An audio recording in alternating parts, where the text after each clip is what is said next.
Saldo a amada Igreja da Mário Quintana, com a graça e a paz do nosso Senhor Jesus Cristo. Sempre uma honra poder servir os irmãos com a pregação do Evangelho. Quero convidá-los de imediato a abrirem o texto sagrado que se encontra em Apocalipse, capítulo de número 20, de versículo 11. Vamos ler até o fim desse capítulo.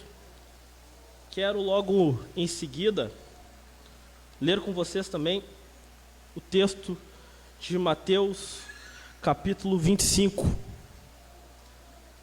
Também estaremos lendo este texto.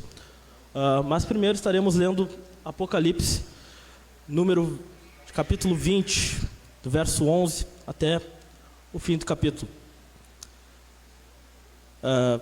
Não posso também deixar de comentar que uma das coisas mais lindas que existe para mim é ver a Igreja de Jesus cantando. Eu me emociono também, para mim chorar não precisa de muita coisa, mas eu me emociono vendo a noiva de Cristo cantando que o Rei venceu. E ele venceu.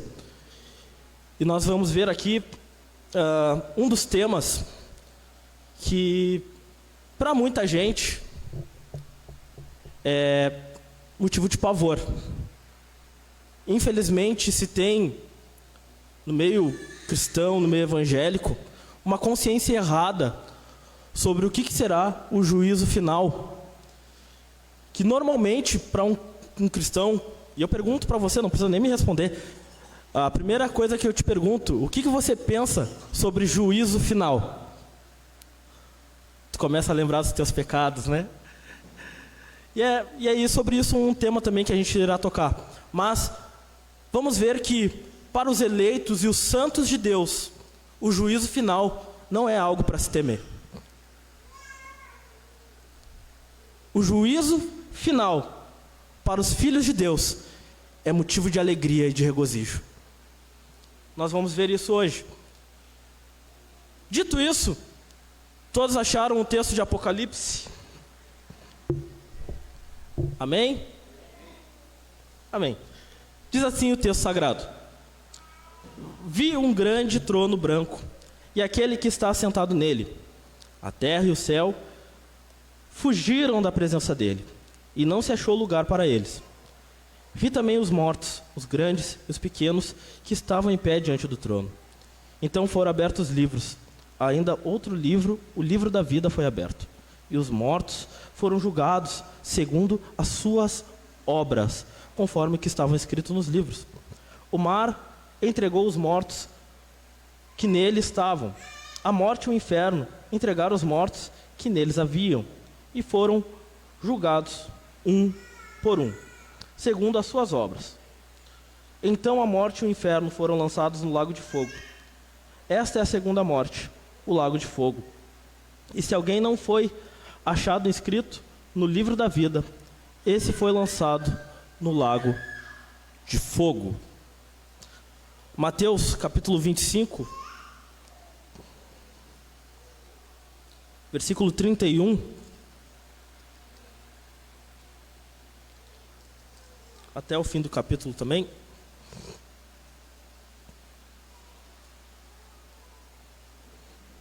Todos acharam? Digam um sonoro amém.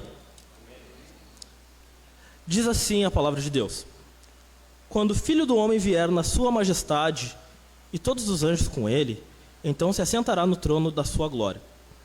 Todas as nações serão reunidas em sua presença, e ele separará uns dos outros, como o pastor separa as ovelhas do cabrito. Porá as ovelhas à sua direita e os cabritos à sua esquerda.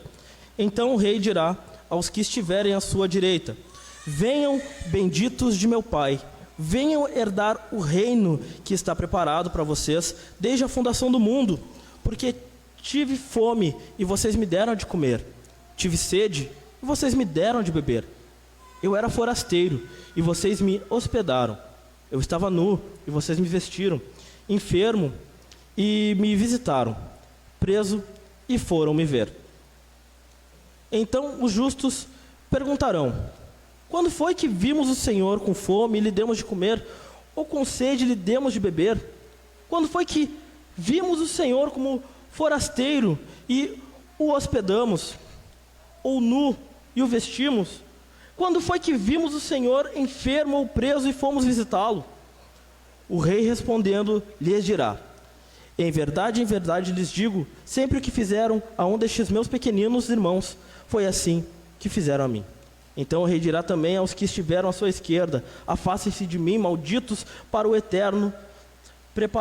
fogo eterno preparado para o diabo e seus anjos, porque tive fome e vocês não me deram de comer, tive sede e vocês não me deram de beber, sendo forasteiro, vocês não me hospedaram, estando nu, vocês não me vestiram, achando-me enfermo e preso, vocês não foram me ver. E eles lhes perguntarão: quando foi que vimos o Senhor com fome ou sede, forasteiro, nu, enfermo ou preso, e não o socorremos?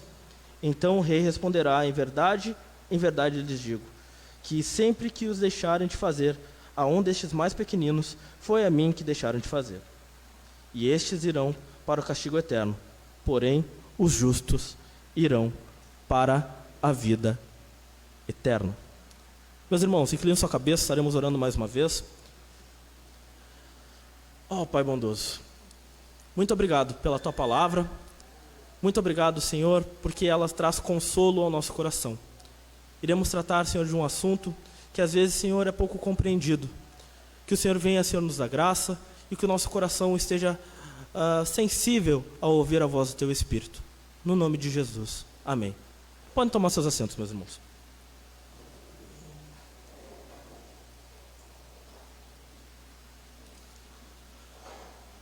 Juízo final. Temos alguns advogados aqui na igreja.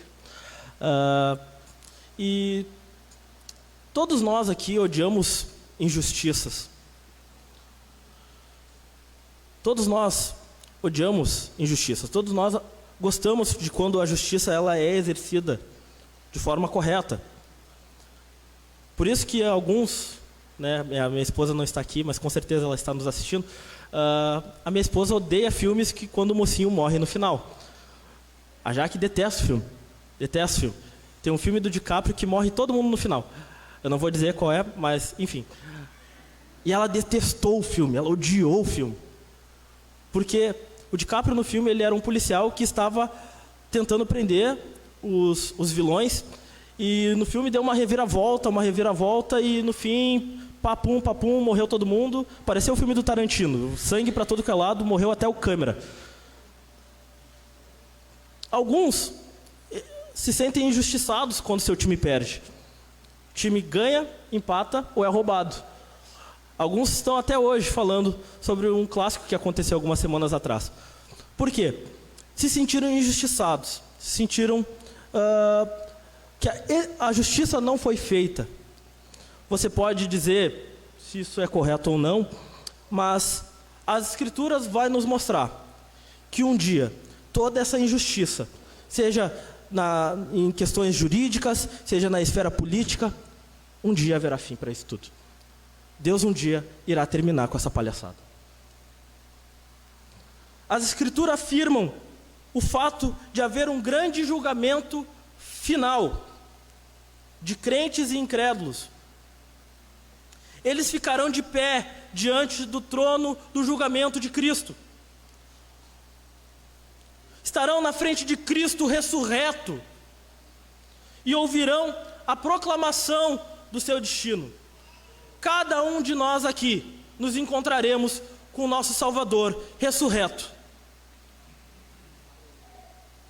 Cada um de nós, cada um que está aqui, encontrará com Cristo como juiz. Esse juízo final, ele é a culminação de muitos prenúncios em que Deus premiou a justiça ou puniu a injustiça ao longo da história.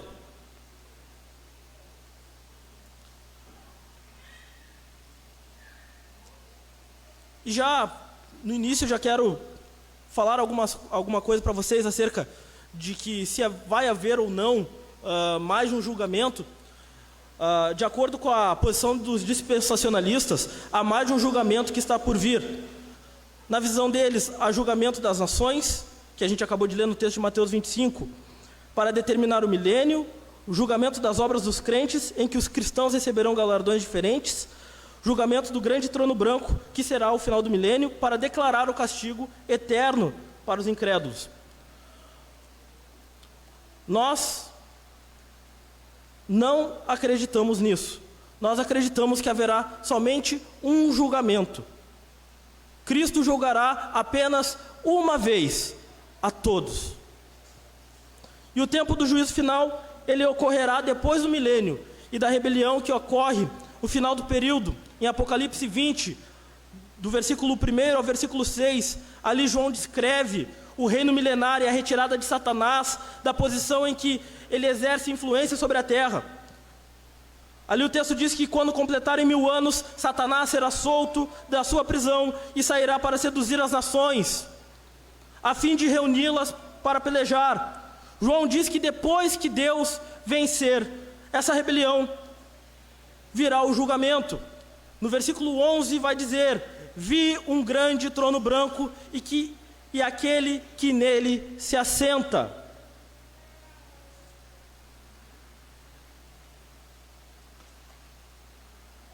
Então, trazendo esse contexto, vamos falar acerca da necessidade do juízo final. Qual é a necessidade do juízo? O pecado trouxe a necessidade da manifestação do juízo de Deus. No Éden, o nosso querido irmão Marcelo Herman nos trouxe aqui um maravilhoso sermão acerca da queda. Foi onde tudo começou a dar errado. Desde ali, houve a necessidade de um juízo, do juízo de Deus. Adão e Eva, ao desobedecerem o Criador, foram sentenciados à morte. Morreram de forma espiritual, de forma imediata, ficando separados de Deus. Todavia, a morte física que veio também como consequência do pecado. Você pode ler isso em Romanos 5,12. Bote para nós na tela, por favor.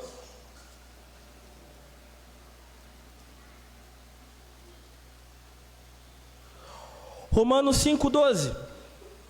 Portanto, assim como por só o homem entrou o pecado no mundo, e o pecado veio à morte, assim também a morte passou a toda a humanidade, porque todos pecaram.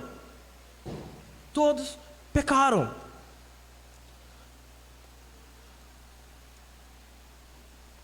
A morte física, que veio como consequência do pecado, não foi imediatamente executada, porque Deus usou da sua graça comum, protelando a execução dessa sentença. Gênesis 3,15 vai falar sobre isso, do Evangelho, concedendo a oportunidade para arrependimento do homem. Entretanto, o seu juízo entrou em processo de concretização, tornando uma vida uma caminhada para a morte. A partir desse momento, contemplar a sua glória na face de Cristo. No juízo final, Satanás terá de se curvar diante de Jesus. O dia do juízo é o dia de Cristo, é o dia do Senhor,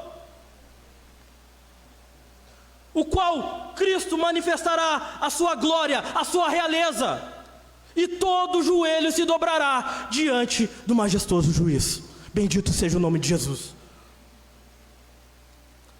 Todo joelho se dobrará diante de Jesus.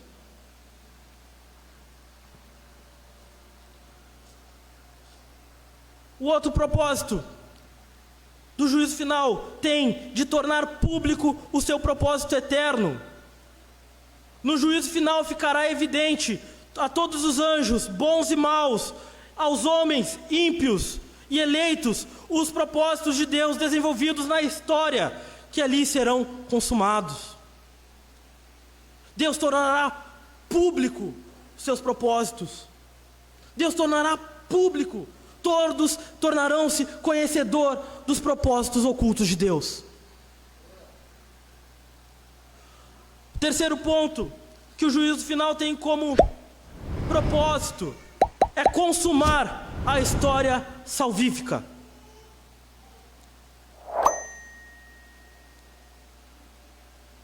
No advento de Cristo haverá a ressurreição dos mortos e a transformação dos que estiveram vivos. E em seguida haverá o juízo. Cristo consumará assim a salvação do seu povo, determinando o lugar definitivo dos seus, conferindo galardões a cada um. Os ímpios, eles serão julgados conforme a impiedade de cada um. Na consumação, todos receberão a parte que lhes compete, por meio do corpo ressuscitado. Terceiro ponto, irá consumar a história salvífica. Jesus completará o arco da redenção, dando galardões, atributos, presentes para seus filhos, aqueles que foram fiéis até o fim, e condenando aqueles que rejeitaram o seu santo e glorioso nome. O dia do juízo, ninguém sabe, assim como o regresso de Jesus. Todavia, por meio da Bíblia, sabemos que Deus já determinou esse dia. Não necessariamente que o dia do juízo terá 24 horas, porque vai ser muita gente para ser julgado. Acredito que uma petição ou um caso que os advogados têm que defender, às vezes, em páginas, tem um bolha, um calhamaço. Imagina cada um de nós, cada pecado será trazido à luz, de cada indivíduo. Imagina quantas páginas isso não daria. Cada pecado.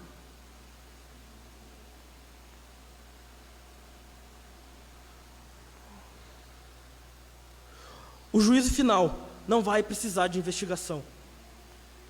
Não vai precisar. O juízo final não precisará de testemunhas. Não vai precisar de análise de provas. Visto que o juízo final terá como supremo juiz, é onisciente, e ele sabe de todas as coisas, conhecendo, portanto, a forma perfeita de nossos corações. Aquele que há de julgar o mundo inteiro conhece cada pedacinho do seu coração. Ele conhece cada intenção do seu coração. Não vai precisar de provas, não haverá análise, porque o Senhor conhece o coração de cada um. Ele é onisciente, Ele sabe dos atos e das obras de cada um. O juiz, quem será o juiz? Abra comigo, João, capítulo 5, versículo 22 em diante.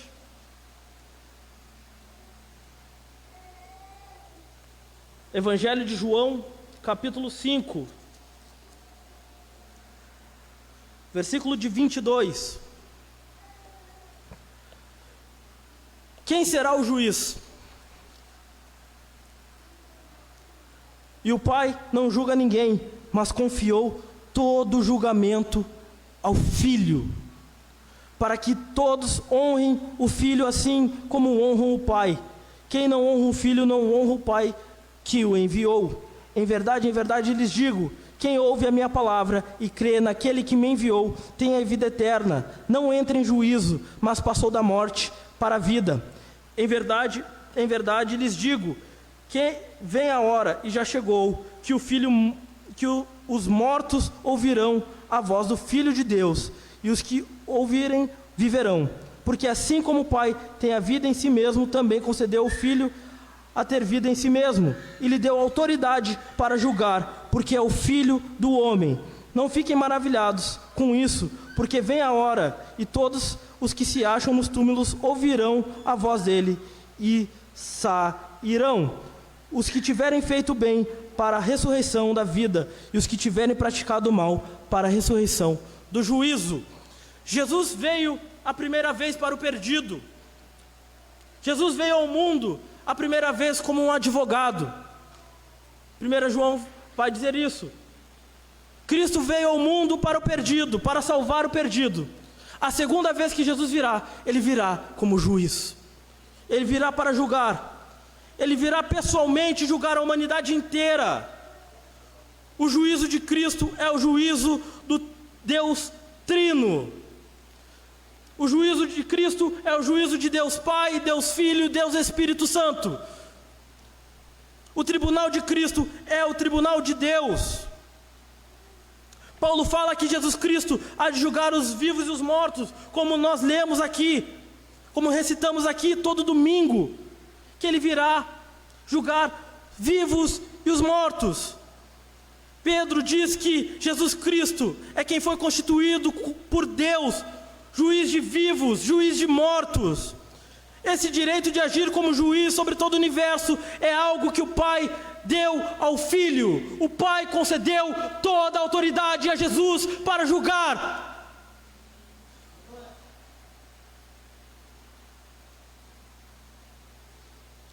É realmente apropriado que Jesus seja o juiz no juízo final. Foi dele que se escarneou, bateram, foi ele que morreu e ressuscitou novamente para a salvação do seu povo. Os que nele creram são salvos por Jesus. Por isso, é próprio que ele seja o juiz.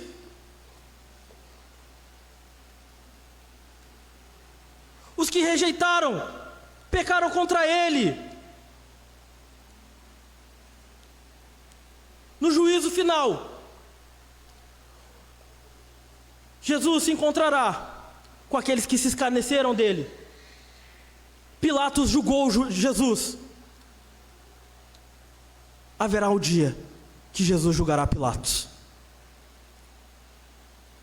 Anás, Caifás julgaram Jesus, condenaram Jesus. Um dia eles se encontrarão diante de Jesus. Herodes julgou Jesus, e um dia eles se encontrarão com o Supremo Juiz.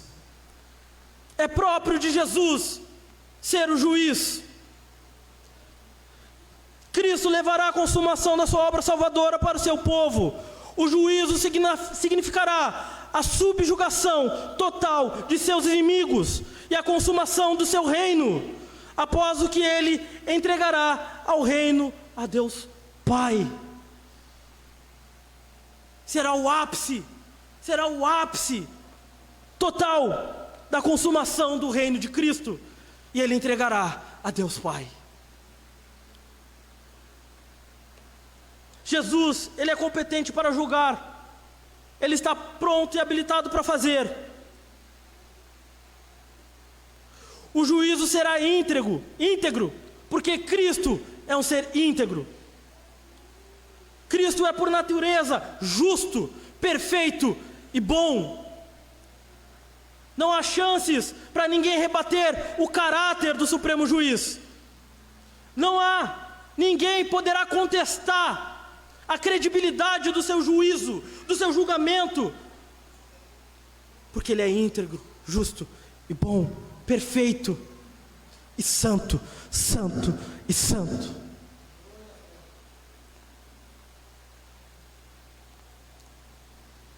Herman, o Bavinck, vai acentuar dizendo, e isso eu larguei no grupo da igreja: quando Cristo começar a julgar, nós sabemos que tipo de julgamento será esse.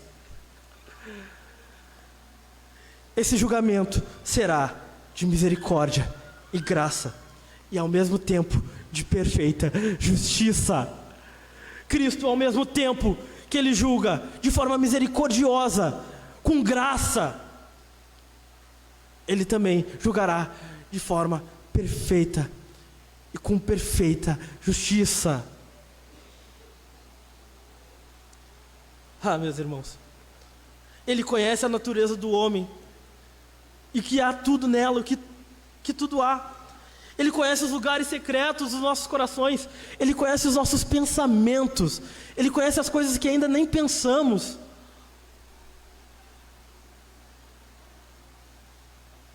Ele não julga de acordo com a aparência humana. Ele não é como os juízes falhos deste mundo. mas Ele julga de acordo com a verdade e com a sua justiça. Bendito seja o seu eterno nome. A amplitude desse julgamento. Quem vai passar por esse julgamento? Quem será julgado? Até agora nós vimos quem será o santo juiz. Mas o que a Escritura nos fala? Quem será julgado? Quem passará por esse julgamento? Primeiro, quem será julgado?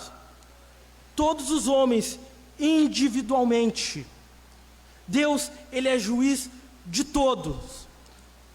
Todos os homens comparecerão diante do tribunal de Cristo. Não haverá nível social, não haverá posição, não haverá questão financeira. Todos passarão pelo tribunal de Jesus. Cada um dará conta de si mesmo, e a nossa responsabilidade não pode ser transferível. Todos os homens terão de se encontrar com Jesus. Governantes, juízes, ministros, generais, ditadores,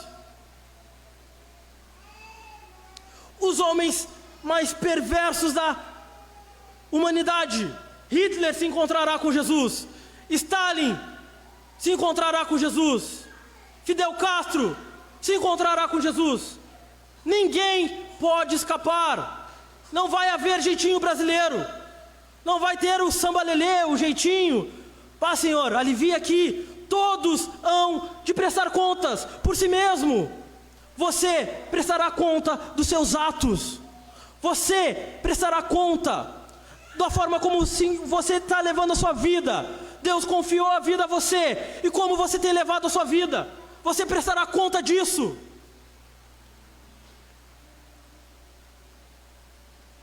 Nero se encontrará com Jesus. Nero.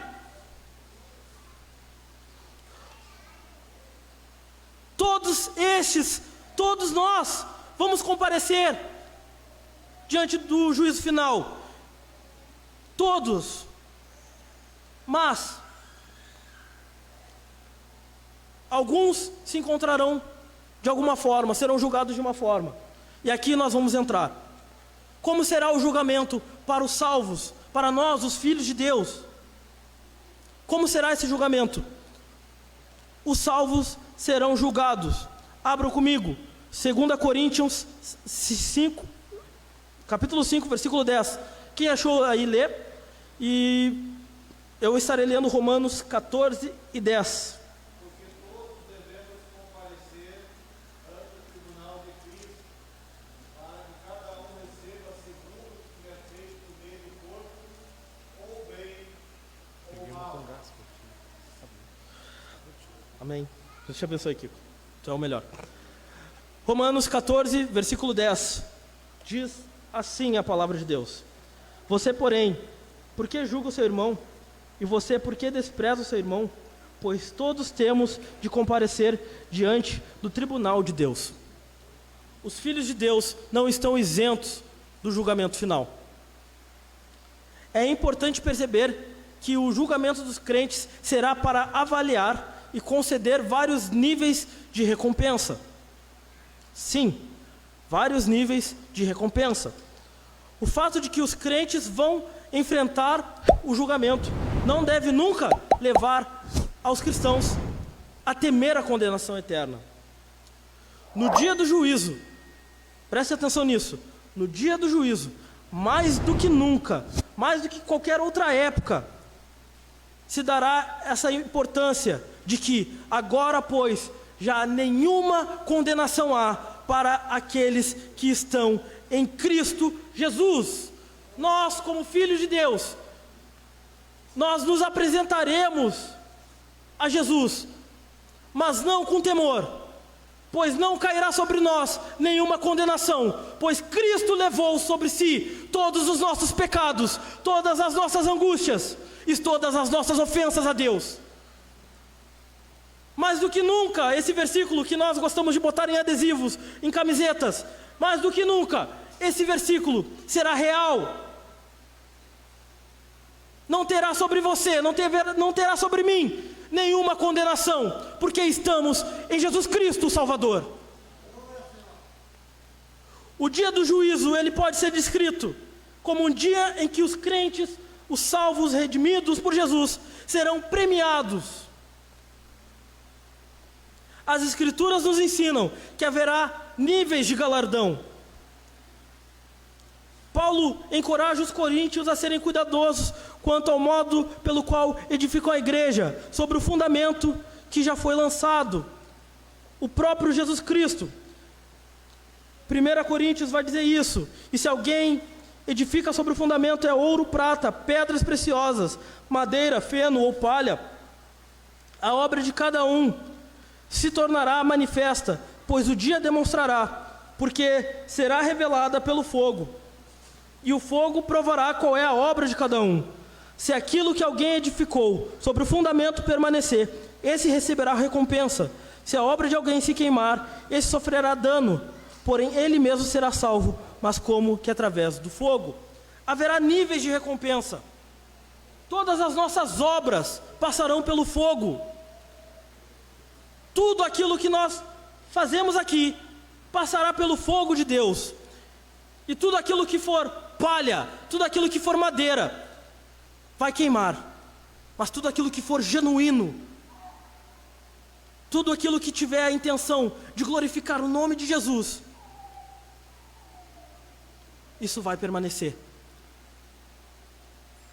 As nossas obras, elas serão julgadas. E as nossas motivações também. Nesse momento, nós vamos saber, vai ficar claro, se tudo aquilo que nós fizemos para a edificação da igreja foi tudo por Jesus. A gente costuma dizer, é tudo por Jesus, é tudo sobre Jesus. Nesse momento, ficará claro se foi tudo sobre Jesus mesmo, ou se foi tudo sobre nós. Se foi tudo genuíno. As obras são importantes, meus irmãos. A salvação, ela é pela graça, é pela fé. Sim, mas em momento nenhum a Bíblia descarta que as obras são importantes. Nós seremos avaliados pelas nossas obras. A salvação, ela é pela fé em Jesus Cristo somente. Mas a nossa fé em Jesus, sem obras, ela é morta. As nossas obras vão revelar a nossa fé em Jesus, e é isso que será julgado. Em Lucas 19 nós teremos a parábola das minas, que vai nos ensinar acerca dos graus de recompensa, assim como muitos outros de igual modo ensinam os graus de galardões. E aqui, meus irmãos, não devemos pensar de que vai haver alguém com sentimento de injustiça. Haverá pessoas que receberão mais recompensa do que outros, receberão mais galardão do que outros. Haverá. Mas, diferentemente da forma como nós enxergamos a vida aqui, de que quanto mais nós temos, seremos felizes, de quanto mais nós temos, nós teremos posição social, lá no céu não será assim, porque todos estarão satisfeitos em Deus. Todos estarão contentes com aquilo que Deus lhe deu.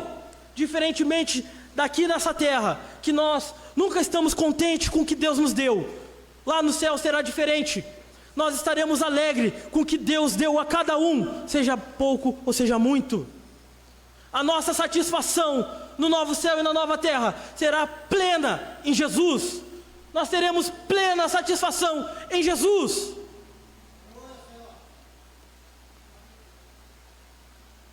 E isso nos encoraja a não a competir um com o outro, de querer servir melhor que o outro. Isso vai nos encorajar a encorajar uns aos outros, para que todos possam receber o galardão do nosso Senhor Salvador Jesus Cristo.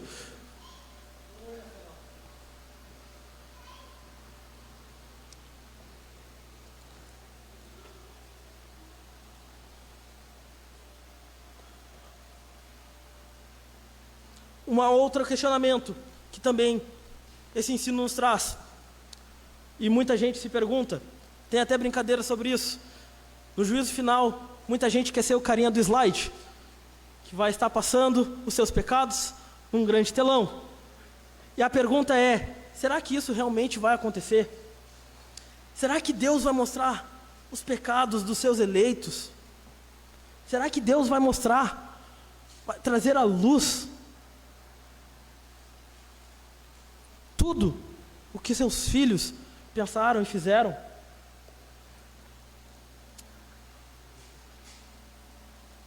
Meus irmãos, Paulo nos encoraja a dizer que sim, aparentemente sim. Serão julgados por Cristo, nós serão auxiliados pelos anjos. Você vai ver isso, lê em casa, Mateus 13, do 41 ao 43, 2 Tessalonicenses, capítulo 1, versículo 7 ao 8, e Apocalipse 14 e 17. E pelos eleitos glorificados, nós iremos auxiliar Jesus, de alguma forma, nós iremos auxiliar ao Senhor no dia do julgamento. É difícil saber qual é o tipo de participação que nós teremos. De alguma forma, a nossa participação será no sentido de glorificar a Jesus também, por causa dos seus justos juízos. Seja qual for a atividade, nós devemos ressaltar que o soberano juiz compartilhará conosco a responsabilidade do juízo final. Os ímpios, eles serão julgados. No juízo dos que rejeitaram Jesus, o juiz levará em conta o grau do conhecimento que tiveram. Jesus levará em conta o grau da revelação de Deus que cada um teve, avaliando as suas oportunidades. Quanto mais oportunidade, mais rigor. Ninguém será salvo por ignorância. Ninguém será salvo por ignorância do Evangelho. Mas isso será levado em consideração, não para a salvação, mas para a atenuação da pena. Os homens que viveram a partir dos dias de Cristo, em princípio estarão sujeitos a maior severidade no juízo, devido à possibilidade do acesso à revelação escrita e completa de Deus. Todos aqueles que receberam a revelação completa do Antigo e do Novo Testamento serão julgados por sua reação a toda a Bíblia. Todos serão julgados a reação que tiveram por toda a revelação da Bíblia completa. Aqueles que tiveram apenas a revelação do Antigo Testamento serão julgados por sua reação ao Antigo Testamento. Em apoio a isso, nós podemos e devemos lembrar que os profetas do Antigo Testamento advertiram repetidamente os seus ouvintes. A gente está aqui no panorama do Antigo Testamento, entrando agora nos profetas, vemos isso em Isaías. Repetidamente, os profetas advertiam seus ouvintes para que vivessem de acordo com aquilo que Deus lhes tinha revelado. E dessa forma encontrariam paz, felicidade e salvação.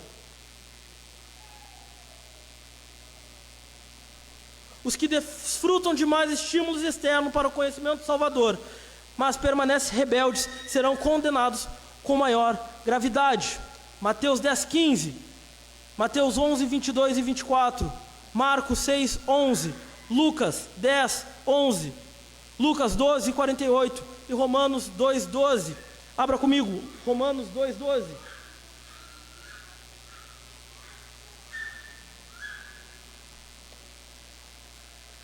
Assim, todos os que pecaram sem lei, também sem lei perecerão. E todos que pecaram sob a lei, serão julgados pela lei. Ninguém vai poder constatar, não é a palavra certa, mas ninguém vai poder alegar ignorância acerca da revelação de Deus. Ninguém. Os que não tiveram conhecimento da palavra de Deus escrita serão julgados e condenados, tendo como base o grau de revelação que possuíam. No caso, a revelação geral de Deus. E essa revelação geral tornou os homens indesculpáveis. Romanos 1, versículo 18 e versículo 20. Leiam comigo.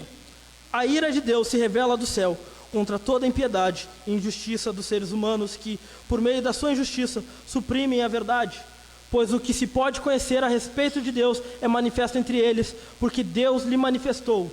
porque os atributos invisíveis de Deus, isto é, o seu eterno poder, a sua divindade, claramente se reconhecem desde a criação do mundo, sendo percebidos por meio das coisas que Deus fez. Por isso, os seres humanos são indesculpáveis. Ninguém, meus irmãos, poderá alegar ignorância. Ninguém. A revelação de Deus na natureza, ela é eloquente. Salmo 19 vai dizer que os céus proclamam a glória de Deus. Ninguém pode ignorar a excelência de Deus olhando a natureza. Pessoal, quando a gente viaja, às vezes a gente passa por aqueles morros lindos, quem vai para a serra, às vezes até para a praia, né? A gente vê e contempla a natureza de Cristo, a natureza que Deus fez, aquilo que o Criador fez, que é impossível não dizer que não há um arquiteto por trás disso. É impossível, meus irmãos, que aquilo tudo, todas as belezas da terra, todos os átomos, tudo, a questão física, venha sido criado por uma coincidência, por um acidente. É impossível. Desta forma, os homens poderão alegar ignorância, visto que a criação não ficou sem dar testemunho da sua existência e da sua bondade. O Evangelho de Jesus, o Evangelho da graça de Deus, ela é uma espada de dois gumes. Ela significa, para os que recebem, ela significa vida para aqueles que recebem e morte para aqueles que o rejeitam. Os anjos também serão julgados. Pedro, na sua carta, em 2 Pedro, vai dizer, 2,4, vai dizer que os anjos rebeldes serão julgados. Judas afirma que eles estão guardados por Deus para o juízo do grande dia, no versículo 6. Isso significa, pelo menos, que os anjos rebeldes ou os demônios também serão submetidos ao julgamento de Deus no último dia. Deus irá julgar todos aqueles anjos que se rebelaram juntamente com Satanás. As escrituras não indicam de modo claro se os anjos justos também vão passar por algum tipo de espécie de julgamento ou de algum tipo de avaliação do seu serviço, mas é possível que eles sejam incluídos na declaração de Paulo em 1 Coríntios 6, versículo 3, não sabeis que havemos de julgar os próprios anjos. Aqui é provável que Paulo esteja incluindo os anjos justos. Por causa do contexto, não há nenhuma indicação que Paulo esteja falando de demônios ou anjos caídos. E a palavra anjo, sem qualificativo adicional, é normalmente entendida no Novo Testamento como referência aos anjos justos. As atitudes diante dessa certeza, meus irmãos, para concluir o sermão. Como nós podemos responder a tudo isso? Como nós podemos aplicar essas coisas? Todas essas informações. Aonde a gente usa isso? Se Deus vai julgar todas as coisas e conhece todas as coisas, como nós vivemos diante disso? Essa doutrina, ela, longe de causar temor em nós, nos deve conduzir a glorificar a Deus pelo grande amor com que Ele nos amou e nos levando a executar o seu plano até o fim.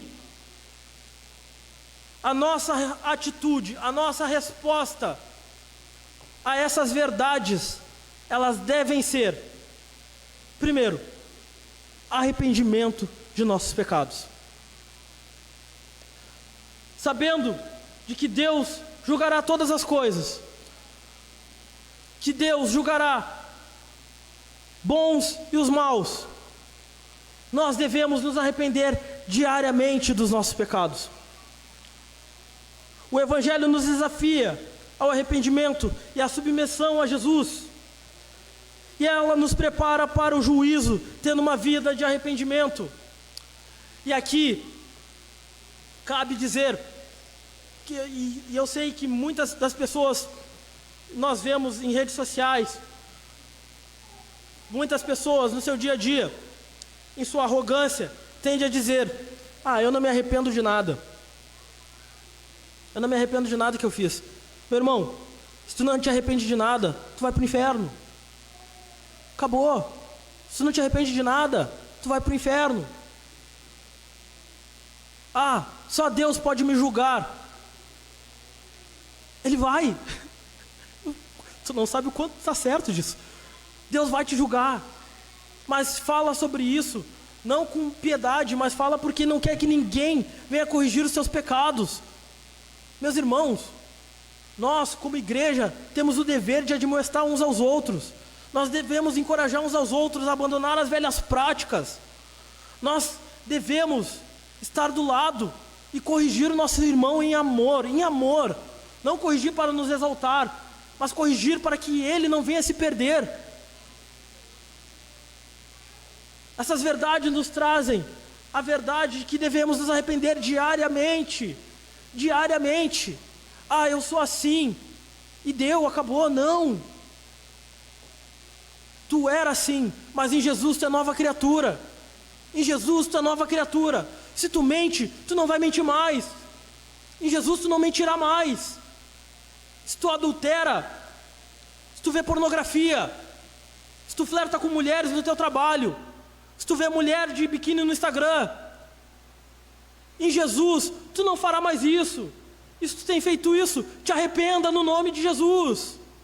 Te arrependa no nome de Jesus.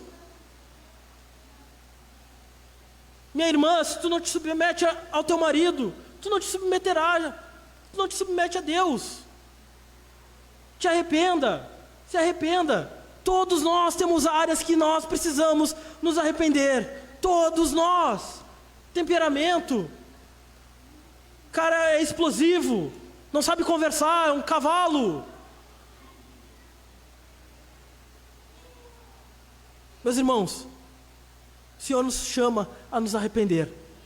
O juízo de Deus, toda vez que nós formos ler ou entender o juízo final, primeira coisa, nós devemos nos arrepender.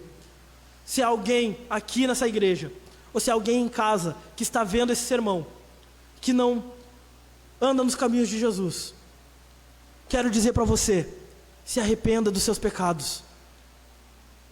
Aceite o Evangelho de Jesus com prazer. Aceite a Jesus, mude de vida, transforme de vida, se arrependa dos seus maus caminhos, se converta ao Senhor. A nossa segunda forma de reagir a esse ensinamento do juízo final é: nós devemos ter uma expectativa confiante de nossa redenção. E isso tem soado em todos os sermões até então. A gente tem ouvido a mesma coisa, e nesse não será diferente. Tu tem esperado Jesus? Teu coração tem ansiado pelo céu? Teu coração tem anseio pela redenção? Ou tu está tão apegado à cultura deste lugar? O teu coração está submerso a essa cultura, a este lugar? Teu coração anseia pela volta de Jesus? Tua família, homens, pais, tu fala para os teus filhos, para tua mulher, sobre a volta de Jesus com alegria? Jovens, adolescentes, vocês também. Vocês vivem como se Jesus fosse voltar hoje. Tu tem andado no teu colégio como se Jesus fosse voltar hoje.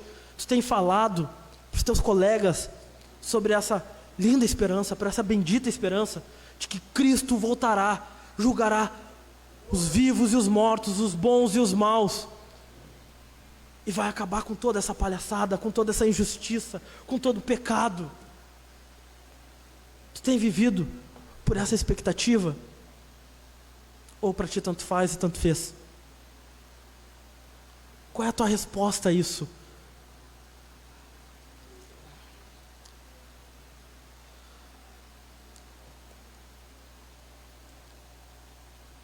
Em terceiro lugar, qual deve ser a nossa atitude em relação ao ensino do juízo final? Deve ser a confiança. O juízo é dia de premiação dos eleitos de Deus. Por isso, para os crentes, é uma grande fonte de de conforto. Meus irmãos, a partir de hoje, no nome de Jesus, toda vez que falarem para ti sobre o juízo final, leve isso com conforto e consolo, de que Jesus virá e transformará toda isso aqui, toda essa terra, como o Emanuel pregou semana passada, de uma forma gloriosa aqui.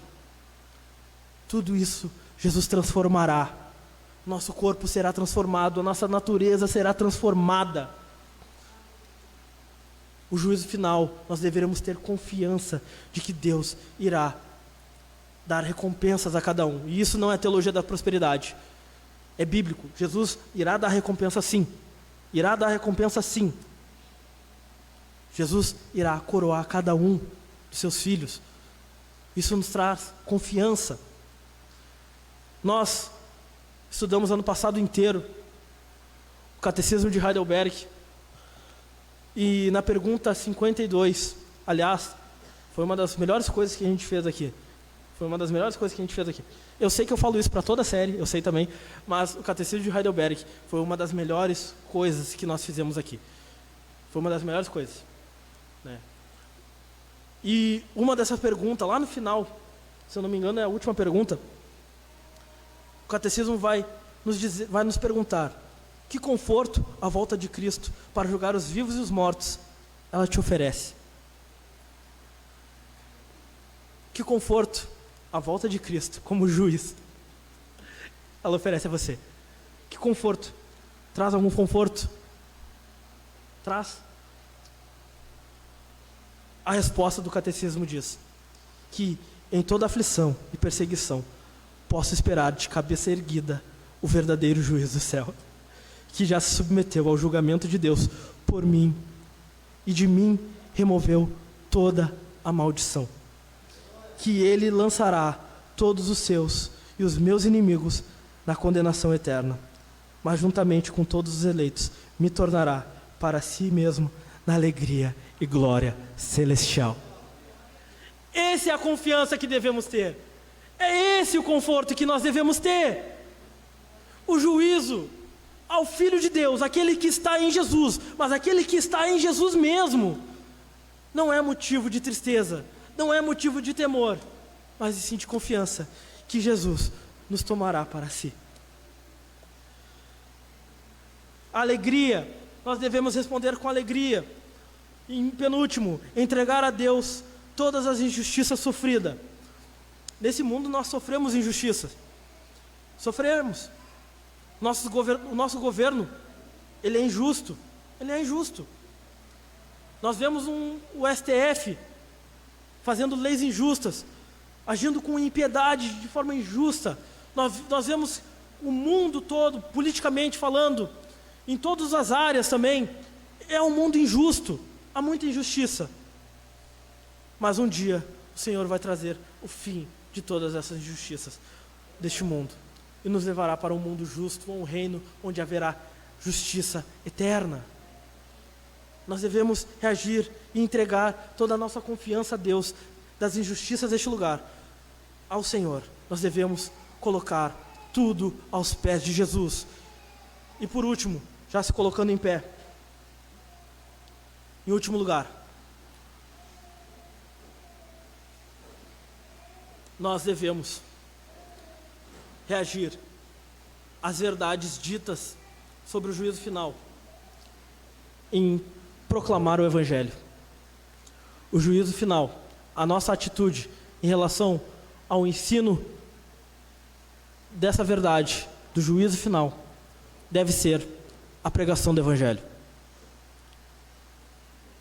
A doutrina do juízo final nos estimula a evangelização.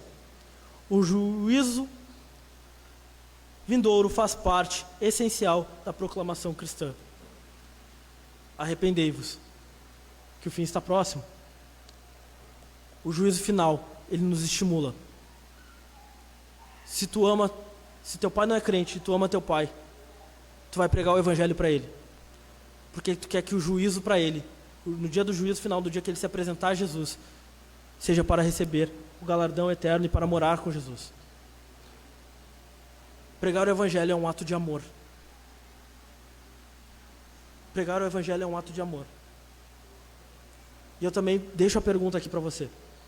Quando foi a última vez que tu falou do amor de Jesus para alguém? Igreja da Mário Quintana. A gente está várias vezes, os homens que assumem o púlpito deste lugar, em todos os sermões, sempre nos encorajam a viver uma vida de missão, de missionalidade. Qual foi a última pessoa que tu ganhou para Jesus? O hino da harpa, o número 16, ele deixa aquela pergunta: posso ter as mãos vazias?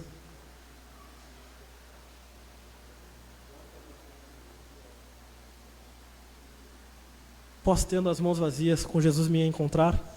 Quantas almas poderias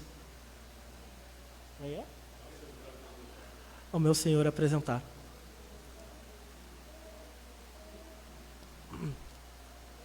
Meus irmãos, que possamos ter isso no nosso coração, que o nosso coração venha estar aquecido de que o juízo será um dia para a glória de Jesus. Amém? Vamos orar ao Senhor, vamos agradecer ao Senhor. Pai bondoso, nós te agradecemos, Senhor, pela tua bondade e misericórdia. Sabemos que tu julgas, Senhor, todas as coisas e julgará, Senhor, este lugar. Julgará, Senhor, as nações, julgará, Senhor, a cada indivíduo. O Senhor julgará a cada pessoa.